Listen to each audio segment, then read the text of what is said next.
You are now in tune to MD Femme. This is Dr. Scatliffe. I'm here with Dr. Waul Bennett and Dr. Emily Shay, and we are doing season 3. Drum roll, please. And so we're talking episode 1. We're talking about Roe v. Wade. That's right. We're back in 1973 all over again. Mm-hmm. And we're talking about abortion. Is it my body? Is it? And Dr. Emily Shay is going to be the one running this conversation. So I'm going to pass the mic over to her. Dr. Shay. Thank you. Thank you very much. Appreciate it. Welcome back, y'all.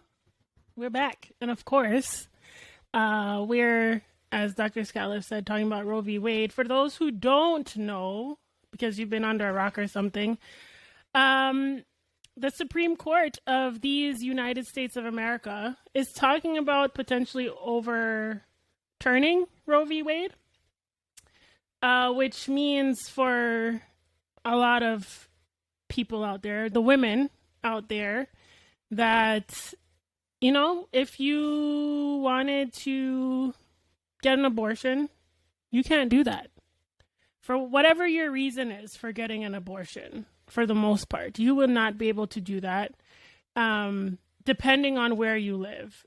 It could potentially mean that you could be, brought up on charges for seeking an abortion, or you'd have to travel out of state in order to do that. And there could be, a plethora of other rules and regulations that you'd have to abide by before you would be able to make this choice for yourself. So, long story short, in 1973, the Supreme Court made access to safe and legal abortion a constitutional right. That was in 1973.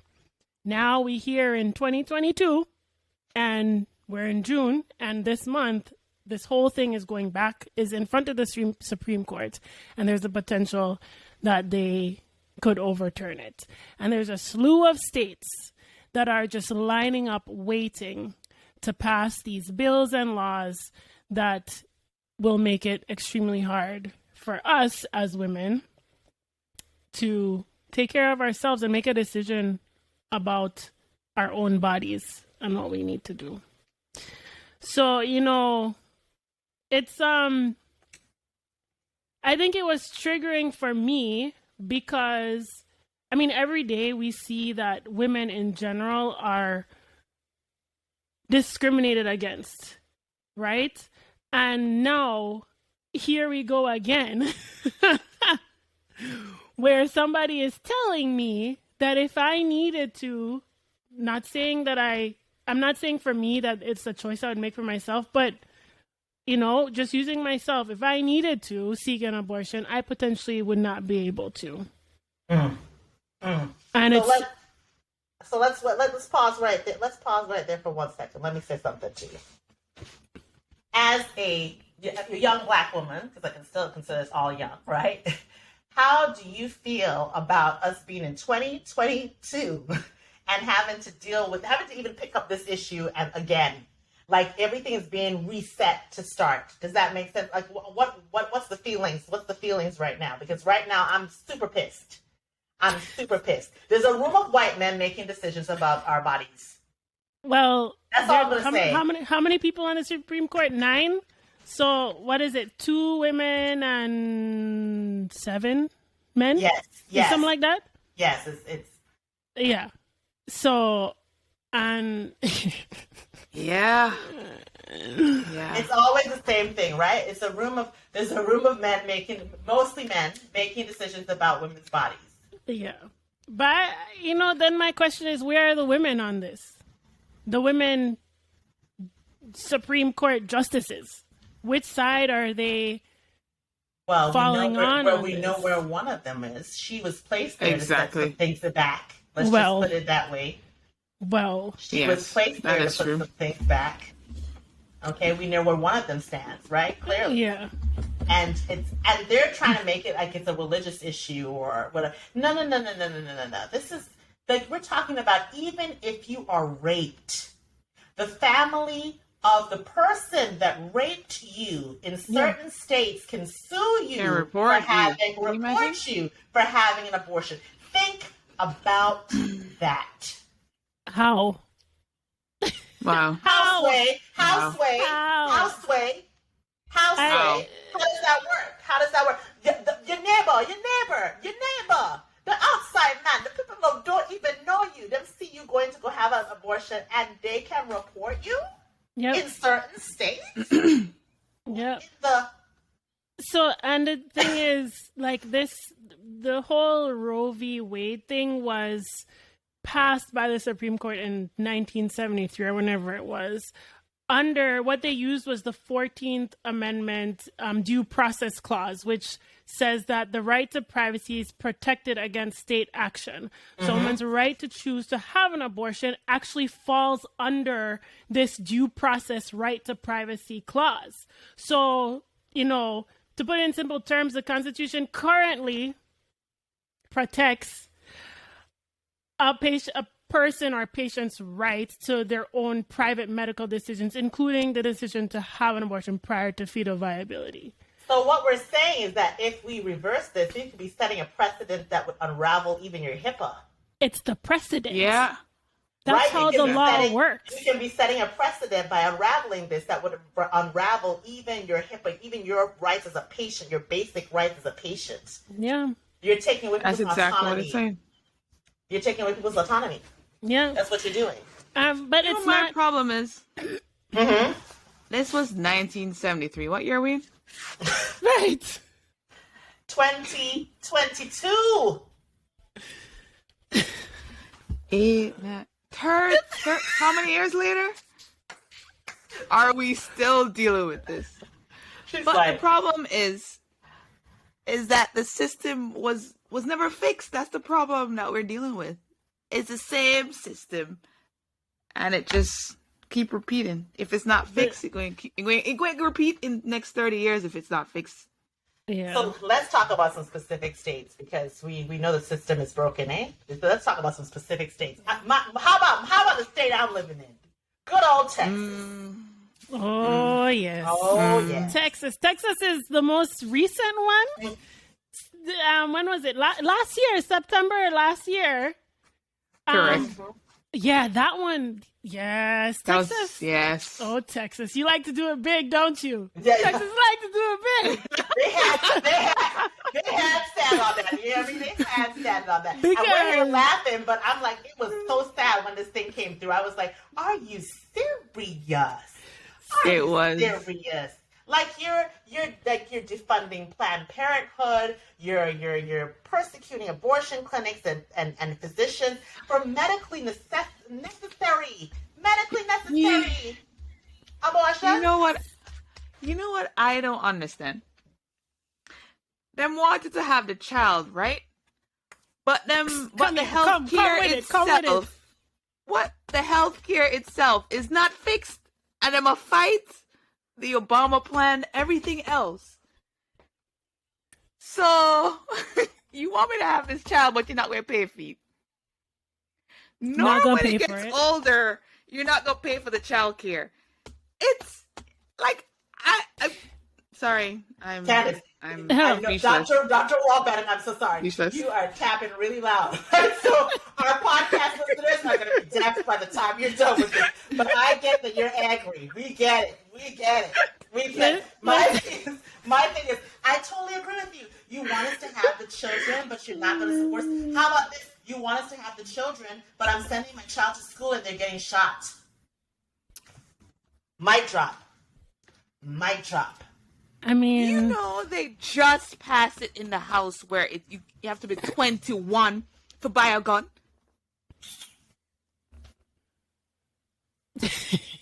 I'm left speechless at all of this. All of it. Listen I to mean, me. I can buy a gun before I go to a party or even drink. drink. Thank you. Drink. You can Can't buy them have- at Walmart. You Can't have buy them at alcohol. Walmart. You can't have alcohol, but yes, you can go I to can get a gun. Walmart and buy a gun and the ammo. Thank you. No questions, eh? 0 questions. You know, So I'm supposed to have this child in this world? Like I'm confused. I'm confused. I'm and then the situation, the circumstances. Let's say it's not something that's medically necessary. Let's say I was raped. I'm supposed to have a rapist child. Yes, the answer is yes. The answer is yes. Because as you said, the family of said rapist can come after you. If they find out that you are trying to get rid of. I mean, do you understand the rage that would burn? Do you understand? Do you know the trauma? Do you know the trauma that you're putting women through with this nonsense? The trauma. Let's not even talk about that. Let's rewind. Let's come back to having the baby, eh?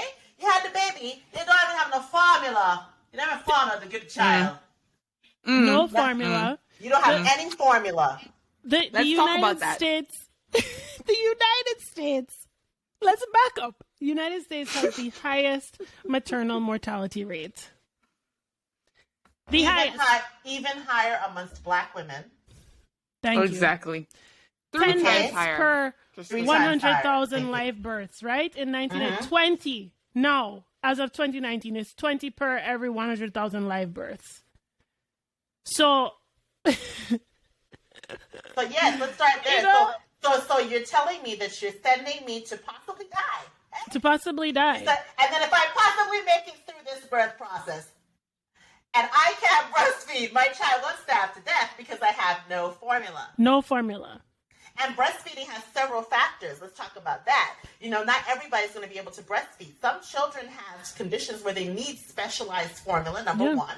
Some people have multiple children or multiple jobs, and they just don't have the time or the stress or whatever it is that makes them have less ability to produce milk, right? So it's not always going to be, this ideal situation, right? Sometimes the baby just don't latch. Thank you. So sometimes it's not even an issue where with production, or sometimes the child just don't latch, and so the child have to eat.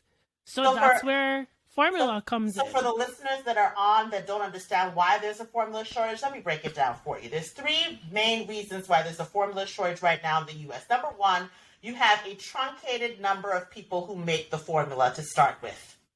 Okay? There's only a few companies in the U.S. that make infant formula, that have been approved by the FDA to make infant formula. Okay? So what happened in COVID is that you stockpiled. We stockpiled all this formula. The production line went down. Okay? So now when the stockpile has been depleted, right? They also, on top of that, had an infection called Chronobacter, which made them have to dispose of quite a lot of formula. Okay? Chronobacter can cause serious complications in babies, and they end up in the PICU, which is the pediatric ICU, and can sometimes even die from this infection. And so you had all these things happening at once, and so now you have this mass effect where we have no formula, right? What happens to these children? What do we do? I don't know how the pediatricians are telling their patients or their That's families. What I would like to know. What are our pediatrician and our OB-GYN colleagues saying or advising their patients? That's a whole nother conversation, but we have a new mother amongst us, Dr. Waul Bennett, and I'm like, she's already given birth to an amazing young boy who's my godson, and now we have a young girl in the mix, and so like if you couldn't breastfeed, what would you do? Like what's your feelings? What? To be honest, I'm glad I can. No, I'm glad I stuck with it because it was very hard at the beginning. And I felt let's talk about the whole maternity leave thing.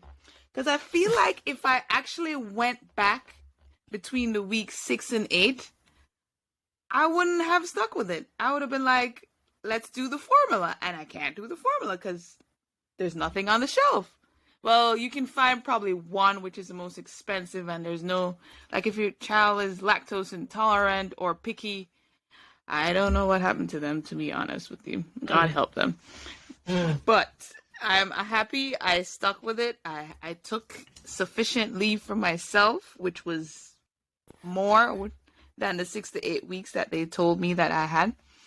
And eventually my milk caught up and we were able to continue breastfeeding. But I really don't know what we would do, to be honest with you. But Yeah, sorry to cut you off, Emily. My thing is that listen, look at how this abortion topic has split into all these topics.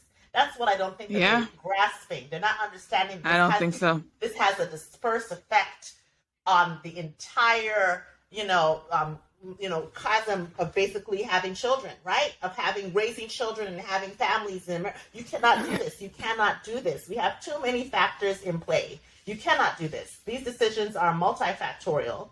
It really is dependent on. What if this woman has multiple children and she has no other support? She has to go to work. You're forcing her to have another child. You're forcing her to have another child. Yeah. She doesn't have the convenience of taking how many weeks off, right? Because really and honestly, maternity leave in this country is messed up, eh? Maternity leave in this country is absolutely messed up. We're one of the only, developed or advanced countries that have no real standard maternity leave. Right? Federally or whatever, right? If you go and you look at these, what's that country called? Estonia or something like that? I tell you something, we saw something crazy. Like long periods of time. Almost a year or so given off. If you did that here, you wouldn't have a job. You wouldn't have a job. Literally. The desk would be occupied by somebody else, right? So, what is this? What is this? No. So I took 3 months off, right? Mm-hmm. And something happened on the system, and it said that I wasn't coming back like another 1 or 2 weeks. Tell me the amount of text and call I got that same day that text got up. We received this message that you extended your leave. Can you please update us on that issue? I was like, wow. That's called management was having a breakdown. Eh? They were like, literally. They were like, wait, what? Another week? No, we can't. No. So they think about if you did not have the support of a loving husband, right, and a good job, that you could take off the time that you took. Like, that's think the about thing. it. Exactly. How many people in the population convenience. Have the ability to do that? Yeah. And yet and still you're only able to take 3 months. What's your child doing at the 3-month mark? Rolling over? Not even. Not Right. even. So, and they expect you to Listen, people are going back after 4 weeks, 6 weeks. Yeah. After a C-section, they cut into you. Cut into you. Like I've always empathized with my sisters on this. I'm like, that's not. Yeah. It's not easy too. It's an emotional trauma also. Because you have to leave your child. You have to leave your child. So you're like, it's bonkers. It's bonkers, is what it is. I can't so imagine. You have the country with the highest maternal mortality rate, no paid or poorly paid, truncated maternity leave, no universal subsidized child care, and let's talk about the women who have mental health issues. Emily, postpartum blues. Dr. Shay, now you got the golden shovel right now. Postpartum blues and whatever else that my brain, I can't even think of it because I'm just so like how, and you're gonna offer me no support, but you are going to tell me you still have to have that child for what? What is your motivation? There's poor support for mental health in this country, period, eh? So can you imagine that you are a woman who have pre-existing mental health issues and you have to force to have a child? Exactly. And let's say that child was under traumatic circumstances. So you're forcing me into a crisis. You're forcing me into a crisis that you're not going to support me through. No. We can't support our regular everyday people who have mental health issues. Thank you. How many times have you wanted to get a patient into some kind of psychiatric program or, drug rehab or whatever it is? How many times? Make it even simpler. Cannot. Make it even simpler. How many times have you had a patient in the ER that you wanted seen by behavioral health or psych and they cannot be seen over the weekend? Over the weekend, or your facility don't have it. Or your facility doesn't have it. How many times? So where are they gonna go? We are our access to healthcare is already the system is broken. Our access is limited, and this whole thing, this whole overturning the Roe v. Wade and, you know, the right to choose, it's gonna honestly disproportionately affect us. And when I say us, I mean Black and brown people. My BIPOC community. My yes. BIPOC community. Exactly. It's us Exactly. that get hurt first. Black It's us that get hurt first. Yeah. Black maternal health care is already a big issue, right? The maternal mortality rate for non-Hispanic, Black females is 44 in every 100,000, or 2.5 times the rate of non-Hispanic white females, and 3.5 times the rate for Hispanic females. So, I mean, you know, so now you add the rollback of Roe v. You have these, you know, people who are having children who, for whatever reason, would choose not to. Either they can't afford it, mentally can't afford it, whatever, and you're forcing them to do all this now. Right? You're like it's like you're putting me in a pen to die. You're putting me in a pen. You're forcing me to go into this pen, and like, here you go. Your chances of death have just increased exponentially. You're forcing me into these different situations where I'm going to either unravel or financially unravel, or I'm going to have some type of, you know what I'm saying? Like, this is not okay. This is not okay. Right. It's not okay. Especially people of color are being affected by this. And let's not even talk about people, my Native Americans, Aboriginal Americans, Indigenous. They are also indigenous. This is not okay. This is not, these people on these reservations, first of all, they're already disadvantaged when it comes to medicine, right? Yep. Indian health services is stretched beyond the limit. And now you have these situations, you're gonna force people to have, like, this is not okay. This is not okay. Prior to the other, you put me in a pen like analogy, right? Mm-hmm. Where you're putting someone, yeah. But there's gonna be some people who are going to find a way out. So what's gonna happen? They're gonna find a way and be prosecuted. Okay, that's one. Or we're gonna go back to the 1960s where there are illegal abortions. And unsafe abortions. Exactly. Unsafe. Exactly. Illegal, unsafe. You're right. That's the term I should have used. Not illegal, yes, because, you know, they're making it illegal, but right, they're going to be unsafe. So yes, my thing with the unsafe abortions, and I don't know if any of our listeners know the history of some of these procedures, But some of these procedures happened in basements and backyards, And we're talking about hangers. We're talking about coat hangers, hangers, things of that nature. That kind of brutal, and horrible sepsis and infections and retained concepts of what we call retained concepts of conception. Basically, you have the placenta was not properly removed, or the fetus or whatever, and part of the fetus still inside. Part of the fetus, exactly. So you basically have horrible infections from this. These are the consequences. So now you're putting a increased burden on our healthcare system that's already stretched to the wazoos because of COVID. Yep. And even before COVID, we couldn't take care of the regular things. I know, guys. But it's stretched further with that, and now we're going to try to break it. We're trying to break the back end. Yeah. That's what they're trying to do. They're trying to break the back of the health system. Like, this is not okay. Yeah. And this is why you have a separation of church and state. This is why you have a separation of church and state. I am Christian. Okay, let's not get it twisted. I love the Lord. Okay? But I am not going to tell a woman what to do with her body. Absolutely not. It's not okay. If somebody was to rape me, please God forbid, listen, I don't want to have that child. I'm so sorry. But the thing is between her and the Lord. Yes. What you have to do with it. Thank you. And thank you. And if we start peeling back the layers of these individuals' lives who are making these decisions, are we going to find that all of your decisions were within the line of the Lord? Which one of them clean? Which one of them clean? Tell me, which one? Cast the first stone. Exactly. Let's see who casts the stone. Ultimately, it comes down again to autonomy. And we as physicians in medicine, we stress autonomy, right? That's part of that's part of, when we talk to our patients about certain treatments, etc., we're talking to them, laying out all the options and saying, hey, what do you have any questions for me? Can I answer the questions better to help you make the decision for yourself?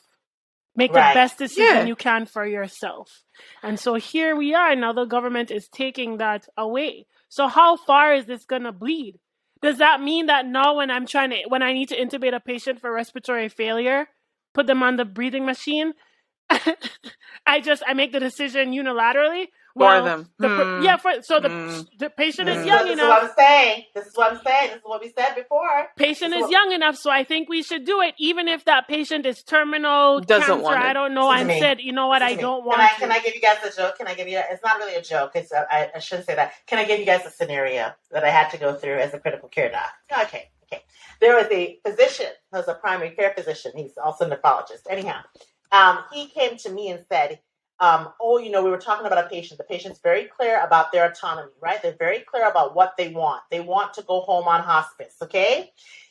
He said, I said the patient wants to go home on hospice. He needs to be, discharged home on hospice. He says to me, no, I'm pro-life. I want to do this, and this for this patient. I'm just like, wait. The patient is of sound mind, clear understanding, can make decisions for themselves, and has said to you they want home hospice. That is not okay. And number one, you're using pro-life incorrectly. Let's start there. Number two, what? You don't get to violate the patient's autonomy, and this is what we're talking about. When they set this precedent, you're going to unravel the entire ethics behind medicine. How far does it go? Fundamental. Exactly. The fundamentals. This is one of the number one things in medicine. Patients' autonomy should not be violated. If somebody says they do not want something, you shouldn't do it. X, Y, Z. Plain and simple. Yeah. It's not okay. It's not okay. In fact, if you could probably be brought up on charges for assault. Your beliefs cannot influence a patient's decision. Absolutely not. You're supposed to respect the decision no matter what your beliefs are. Yeah. So if you are a physician and you're allowing your beliefs to come into play into a patient's decision, you have violated their ethics and you should be brought up on charges. Plain and simple. Okay? That's a no. As a critical care doc, there's a lot of people I see that I go, hey, we could do X, Y, Z, blah, blah, blah. But if the patient is saying to me, I don't want it, and they're of clear sound mind, I cannot violate their autonomy. Nope. You cannot force them. You cannot force them. You cannot go against their will. And what they're doing as a Senate, as lawmakers and so forth, as the Supreme Court, you're violating people's autonomy. You're taking away their choice. You're taking away their ability to make choices for their life, and it's not okay. But it is not okay. You know what? And I'm gonna throw a wrench in this. Though it boils down to. Does it boil down to? Yeah, people are gonna boil it down to. Was it pro-life and pro-choice? If you say you fall on the pro-life side of things, right? And that's why you're saying you're anti-abortion. How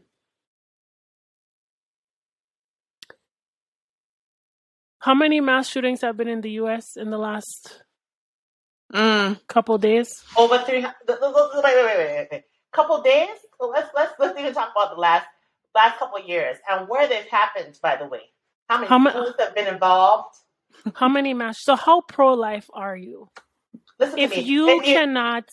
If you as the lawmaker or the voter, right? I'm gonna say we. I can't vote in this country just yet, but I'm gonna say we because eventually I will be able to. I can. We, the voters, have a say in who represents us. Right. So for those who don't vote, you voted by not voting. Vote? Come on by now. Not voting.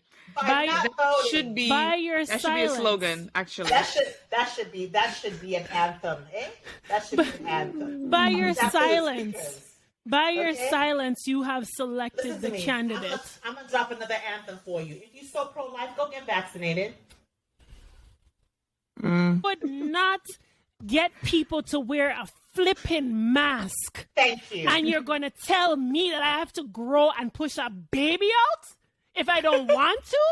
But you can't let people wear a mask. I'm not even going to talk about vaccination. You can't get people to wear a mask. The scales make no sense. The scales make no sense. You can't force people to wear a mask, a piece of paper. A mask. Are you serious? Are you serious? You can take off the mask when you go outside. But you won't wear a mask when you're in close quarters with people. But you want me to grow and feed a child and push them out, risking my life potentially, not only during the pregnancy, but potentially afterwards, because there are postpartum complications. Listen, on that point, episode 2, you need to stay locked. We're gonna call it a wrap on episode 1 right here. We're going to have an episode 2, part 2 to this, because this is a heated conversation, and we'll have an aftermath for that. So, we will. Thanks for joining us. Thanks, guys.